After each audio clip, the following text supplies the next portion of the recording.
This bill is a legacy of love.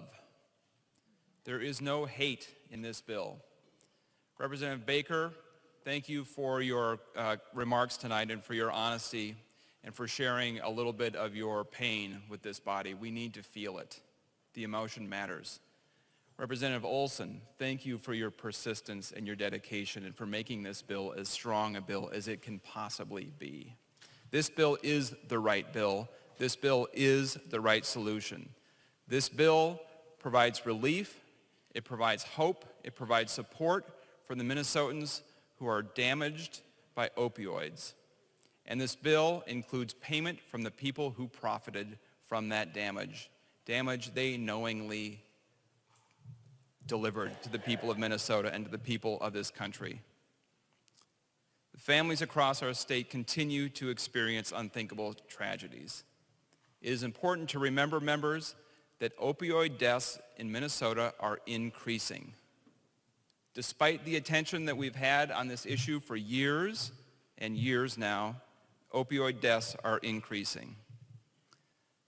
The pharmaceutical industry likes to come and tell a good story about their research and the lives they saved and the work that they do that benefits our families and patients, and that is true. But in the case of opioids, members, they are not wrapped in a hero's cape. They are wrapped in a death shroud for many, many, many Minnesotans. This number has been used repeatedly. 422 people died from overdoses in 2017. There were 2,000 emergency room visits in Minnesota in 2017 because of opioid overdoses. Over the past 2 decades, 200,000 people have died, Americans have died, due to prescription overdoses.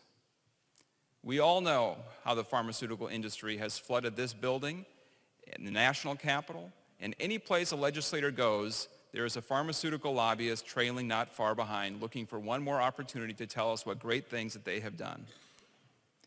Pharmaceutical companies like Purdue knew early on that their products were abused, but they still promoted them, and they did so by claiming that people were less prone to addiction with their products. Companies like Purdue misled the public about the dangers of their products, and they aggressively marketed to doctors. One study found that the counties that had the most opioid product marketing from pharmaceutical companies were the counties that subsequently had more opioid prescribing and had more opioid deaths. They marketed death and addiction to people all across the country. Now, you might say that this is not the right place to hold them accountable, that should happen in a court of law, that lawsuits around the country, including in Minnesota, will do that job for us. Our job is not to hold them accountable. The problem is that they are already pursuing the ultimate solution for their own problem, and that is to declare bankruptcy and avoid any kind of responsibility. The CEO of Purdue is discussing bankruptcy as a way to avoid the overwhelming damage claims that are coming against that company because of the work that they did to hurt so many of us. So we can't do it legislatively. We can't ask them to pay a reasonable amount to cover the cost of responding to this crisis, epidemic, or crime scene, which I think is actually a better word for it.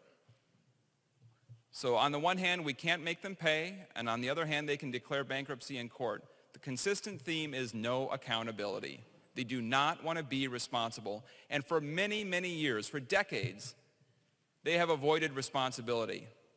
They have lobbied, they have litigated, they have spent money to avoid any kind of responsibility for what they have done.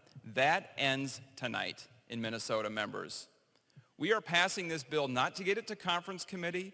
We are not passing this bill to continue a discussion. We are passing this bill to hold the people who have harmed Minnesotans responsible and to hold them accountable for the damage that they have done to so many lives.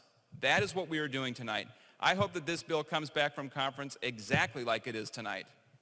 We will send a very strong bill. We will negotiate with the Senate, and I hope that we can come back with something very, very strong.